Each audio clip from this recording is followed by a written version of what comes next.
Capítulo 5. Um homem chamado Ananias fez um acordo com sua esposa Safira.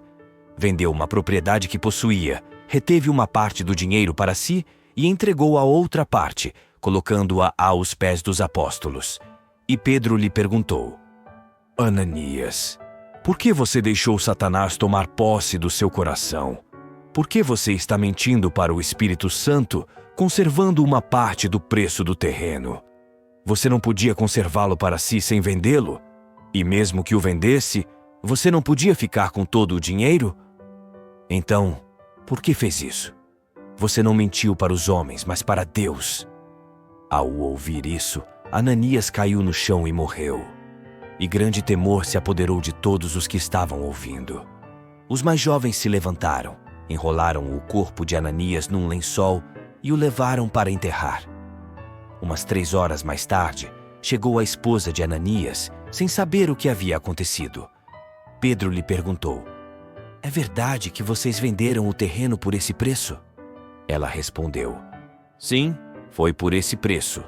Então Pedro disse: Por que vocês fizeram acordo para tentar o Espírito do Senhor?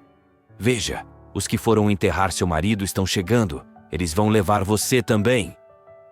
No mesmo instante, Safira caiu aos pés de Pedro e morreu. Quando os jovens entraram, a encontraram morta e a levaram para enterrar junto do marido. E grande temor se espalhou por toda a igreja e entre todos aqueles que ouviram falar do que havia acontecido. Muitos sinais e prodígios eram realizados entre o povo pelas mãos dos apóstolos, e todos os fiéis se reuniam em grupo no pórtico de Salomão. Os outros não se atreviam a juntar-se a eles, mas o povo os elogiava muito. Uma multidão cada vez maior de homens e mulheres aderia ao Senhor pela fé.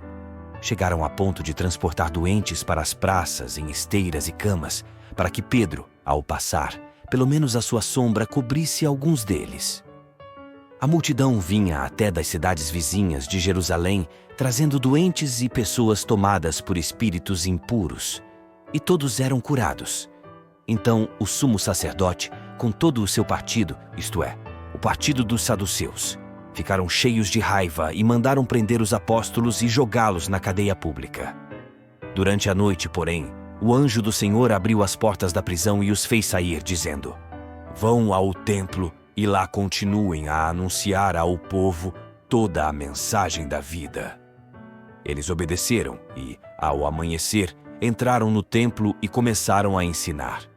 O sumo sacerdote chegou com os seus partidários e convocou o sinédrio, isto é, o conselho das pessoas importantes do povo de Israel.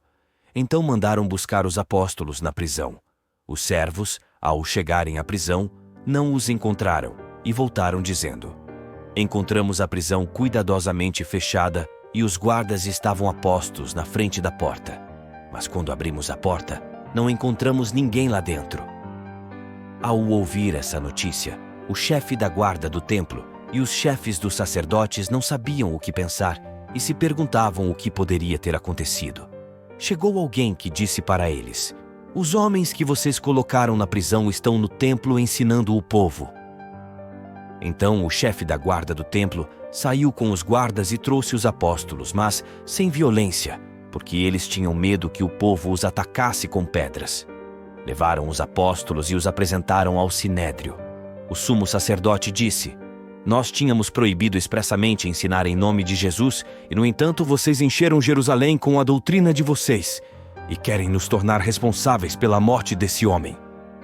Então Pedro e os outros apóstolos responderam: É preciso obedecer antes a Deus do que aos homens. O Deus de nossos antepassados ressuscitou a Jesus, que vocês mataram, suspendendo-o numa cruz. Mas Deus, com a sua direita, o exaltou, tornando-o chefe supremo e salvador, para dar ao povo a oportunidade de se arrepender e receber o perdão dos pecados. E nós somos testemunhas dessas coisas, nós e o Espírito Santo, que Deus concedeu àqueles que lhe obedecem. Enfurecidos por essas palavras, os conselheiros estavam decididos a matar os apóstolos. Levantou-se então no sinédrio um fariseu chamado Gamaliel. Era doutor da lei, e todo o povo o estimava. Gamaliel mandou que os acusados saíssem por um instante. Depois disse: Homens de Israel, vejam bem o que estão para fazer contra esses homens. Algum tempo atrás apareceu Teudas, que se fazia passar por uma pessoa importante, e a ele se juntaram cerca de 400 homens. Depois ele foi morto, e todos os que o seguiam debandaram e nada mais restou. Depois dele, no tempo do recenseamento, apareceu Judas, o galileu, que arrastou o povo atrás de si. Contudo, também ele acabou mal, e todos os seus seguidores se dispersaram. Quanto ao que está acontecendo agora, dou-lhes um conselho. Não se preocupem com esses homens e os soltem, porque, se o projeto ou atividade deles é de origem humana, será destruído. Mas se vem de Deus, vocês não conseguirão aniquilá-los. Cuidado para não se meterem contra Deus. Os participantes do Sinédrio aceitaram o parecer de Gamaliel. Chamaram os apóstolos, mandaram açoitá-los, proibiram que eles falassem em nome de Jesus e depois os soltaram. Os apóstolos saíram do conselho muito contentes por terem merecido sofrer insultos por causa do nome de Jesus. E cada dia, no templo e pelas casas, não paravam de ensinar e anunciar a boa notícia de Jesus Messias. Capítulo 6. Naqueles dias, o número dos discípulos tinha aumentado, e os fiéis de origem grega começaram a queixar-se contra os fiéis de origem hebraica. Os de origem grega diziam que suas viúvas eram deixadas de lado no atendimento diário. Então os 12 convocaram uma assembleia geral dos discípulos e disseram: Não está certo que nós deixemos a pregação da palavra de Deus para servir às mesas. Irmãos, é melhor que escolham entre vocês 7 homens de boa fama, repletos do espírito e de sabedoria, e nós os encarregaremos dessa tarefa. Desse modo, nós poderemos dedicar-nos inteiramente à oração e ao serviço da palavra. A proposta agradou a toda a assembleia. Então escolheram Estevão, homem cheio de fé e do Espírito Santo, e também Filipe, Prócoro, Nicanor, Timon, Pármenas e Nicolau de Antioquia, um pagão que seguia a religião dos judeus. Todos estes foram apresentados aos apóstolos, que oraram e impuseram as mãos sobre eles. Entretanto, a palavra do Senhor se espalhava. O número dos discípulos crescia muito em Jerusalém, e um grande número de sacerdotes judeus obedecia à fé cristã cheio de graça e poder. Estevão fazia grandes prodígios e sinais entre o povo. No entanto, alguns membros da sinagoga dos libertos, junto com sirenenses e alexandrinos e alguns da Cilícia e da Ásia, começaram a discutir com Estevão. Mas não conseguiam resistir à sabedoria e ao espírito com que Estevão falava. Então subornaram alguns indivíduos que disseram: Ouvimos este homem dizendo coisas blasfemas contra Moisés e contra Deus. Desse modo, incitaram o povo e os anciãos. Os doutores da lei prenderam Estevão e o conduziram ao Sinédrio. Aí apresentaram falsas testemunhas que diziam: Este homem não para de falar contra este lugar santo e contra a lei. De fato, nós o ouvimos afirmar que Jesus, o Nazareu, destruirá este lugar e subverterá os costumes que Moisés nos transmitiu. Todos os que estavam sentados no Sinédrio tinham os olhos fixos sobre Estevão e viram o seu rosto como o rosto de um anjo. Capítulo 7. Então o sumo sacerdote perguntou a Estevão: É verdade o que estão falando? Estevão respondeu: Irmãos e pais, escutem. O Deus da glória apareceu ao nosso pai Abraão quando ele ainda estava na Mesopotâmia, antes que ele habitasse em Harã. Ele disse: Saia da sua terra e da sua família e vá para a terra que eu vou lhe mostrar. Abraão saiu então da terra dos caldeus e se estabeleceu em Harã. E depois da morte do pai, Deus o fez emigrar daí para esta terra onde agora vocês moram. Deus não deu a ele nenhuma propriedade nesta terra, nem mesmo o espaço para ele pousar o pé, mas prometeu dá-la como posse para ele e para a sua descendência, embora Abraão não tivesse filhos. Deus falou assim: A descendência de Abraão será forasteira em terra estrangeira, será escravizada e maltratada durante 400 anos. Mas eu pedirei contas à nação da qual eles serão escravos. Depois disso, sairão livres e me prestarão culto neste lugar. Depois Deus concedeu a Abraão a aliança da circuncisão. Desse modo, Abraão gerou Isaque e o circuncidou no 8º dia, Isaque gerou Jacó, e Jacó gerou os 12 patriarcas. Os patriarcas, porém, por inveja, venderam José como escravo para o Egito. Mas Deus estava com ele, e o libertou de todas as aflições, e lhe concedeu graça e sabedoria diante do faraó, rei do Egito. Este o nomeou administrador do Egito e de toda a sua casa. Sobreveio então uma carestia em todo o Egito e em Canaã. A miséria era grande, e nossos pais não encontravam o que comer. Sabendo que no Egito havia mantimentos, Jacó enviou para lá nossos pais uma primeira vez. Na segunda vez, José deu-se a conhecer aos seus irmãos, e o faraó ficou sabendo de que raça era José. Então José mandou chamar seu pai Jacó e toda a sua família, ao todo 75 pessoas. Jacó desceu para o Egito e aí morreu, como também nossos pais.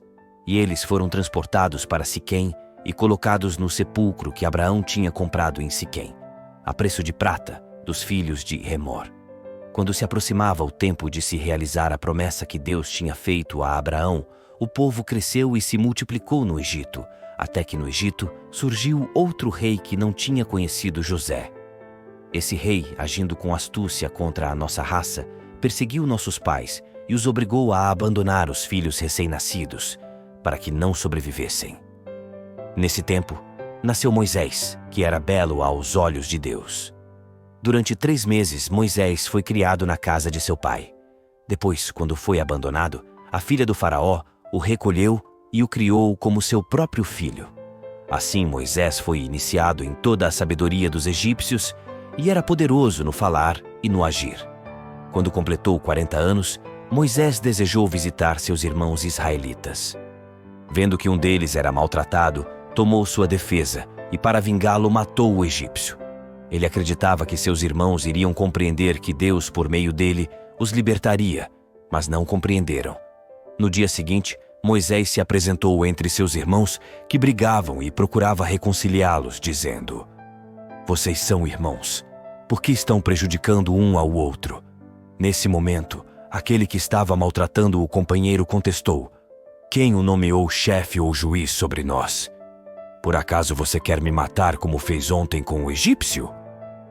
Ouvindo isso, Moisés fugiu e foi morar na região de Madiã, onde teve 2 filhos. 40 anos depois, apareceu-lhe no deserto do Monte Sinai um anjo na chama de uma sarça que ardia. Moisés ficou admirado ao ver a aparição. Queria aproximar-se para ver melhor, quando então se ouviu a voz do Senhor: "Eu sou o Deus de seus pais, o Deus de Abraão, de Isaque e de Jacó." Moisés tremia e não ousava levantar os olhos. Então o Senhor lhe disse: "Tire as sandálias dos pés, porque o lugar onde você está é terra santa. Eu vi a miséria do meu povo no Egito. Ouvi o gemido deles e desci para o libertar. Agora venha, pois eu quero mandar você ao Egito." Assim, aquele Moisés que os israelitas haviam renegado, dizendo: "Quem o nomeou chefe e juiz?" Deus o enviou como chefe e libertador, por meio do anjo que tinha aparecido a ele na sarça. Foi ele que os fez sair do Egito, realizando sinais e prodígios no Egito, no Mar Vermelho e durante 40 anos no deserto. Esse é o Moisés que disse aos israelitas: "Deus suscitará entre os irmãos de vocês um profeta como eu." Foi ele, na Assembleia do Deserto, quem serviu de intermediário entre o anjo que lhe falava no Monte Sinai e os nossos pais. Ele recebeu as palavras de vida para transmiti-las a nós. Nossos pais, porém, não quiseram dar-lhe ouvidos. Ao contrário, o rejeitaram e, no seu desejo, voltaram ao Egito, dizendo a Arão: "Faça para nós deuses que nos guiem, porque não sabemos o que aconteceu com esse Moisés que nos tirou do Egito." Naqueles dias, construíram um bezerro, ofereceram um sacrifício ao ídolo e celebraram a obra de suas próprias mãos. Então Deus se afastou deles e deixou que adorassem os astros do céu, como está escrito no livro dos profetas: "Por acaso vocês me ofereceram vítimas e sacrifícios durante 40 anos no deserto, ó casa de Israel? Pelo contrário, vocês carregaram a tenda de Moloque e a estrela do deus Refã, imagens que vocês mesmos fabricaram para adorar. Por isso, eu os deportarei para além de Babilônia." Nossos pais no deserto tinham a tenda da presença de Deus. E Deus, que falava com Moisés, mandou que ele a construísse de acordo com o modelo que tinha visto. Nossos pais receberam a tenda e, sob a direção de Josué, a levaram para a terra das nações que Deus expulsou diante de nossos pais. E a tenda ficou ali até o tempo de Davi. E Davi encontrou graça diante de Deus e lhe pediu permissão para construir uma casa para o Deus de Jacó. No entanto, foi Salomão quem construiu a casa. O Altíssimo, porém, não mora em casa feita por mãos humanas, conforme diz o profeta. O céu é o meu trono, e a terra é o lugar onde apoio os meus pés. Que casa vocês construirão para mim? Diz o Senhor. E qual será o lugar do meu descanso? Não foi minha mão que fez todas essas coisas. Homens teimosos, insensíveis e fechados à vontade de Deus, vocês sempre resistiram ao Espírito Santo. Vocês são como foram seus pais. A qual dos profetas os pais de vocês não perseguiram? Eles mataram aqueles que anunciavam a vinda do justo, do qual agora vocês se tornaram traidores e assassinos. Vocês receberam a lei, promulgada através dos anjos, e não a observaram. Ao ouvir essas palavras, eles ficaram enfurecidos e rangeram os dentes contra Estevão. Repleto do Espírito Santo, Estevão olhou para o céu e viu a glória de Deus, e Jesus de pé, à direita de Deus. Então disse: Estou vendo o céu aberto e o Filho do Homem, de pé à direita de Deus. Então eles deram fortes gritos, taparam os ouvidos e avançaram todos juntos contra Estevão. Arrastaram-no para fora da cidade e começaram a apedrejá-lo. As testemunhas deixaram seus mantos aos pés de um jovem chamado Saulo. Atiravam pedras em Estevão, que repetia esta invocação: Senhor Jesus, recebe o meu espírito. Depois dobrou os joelhos e gritou forte: Senhor, não os condenes por este pecado. E ao dizer isso, adormeceu. Capítulo 8. Saulo era um daqueles que aprovavam a morte de Estevão. Naquele dia desencadeou-se uma grande perseguição contra a igreja de Jerusalém, e todos, fora os apóstolos, se espalharam pelas regiões da Judéia e da Samaria. Algumas pessoas piedosas sepultaram Estevão e fizeram um grande luto por causa dele. Saulo, porém, devastava a igreja. Entrava nas casas e arrastava para fora homens e mulheres, para colocá-los na prisão. E aqueles que se dispersaram iam de um lugar para outro, anunciando a palavra. Filipe desceu a uma cidade da região de Samaria e aí começou a anunciar Cristo. As multidões seguiam com atenção tudo o que Filipe dizia, e todos em peso o escutavam, pois viam os milagres que ele fazia. Dando grandes gritos, os espíritos impuros saíam de muitos endemoninhados. Numerosos paralíticos e aleijados também foram curados. E a cidade se encheu de alegria. Na mesma cidade havia um homem chamado Simão, que desde algum tempo praticava a magia. Ele impressionava o povo da Samaria, fazendo-se passar como uma pessoa importante. Todos, pequenos e grandes, aderiam a Simão, dizendo: Este homem é o poder de Deus, que é chamado grande.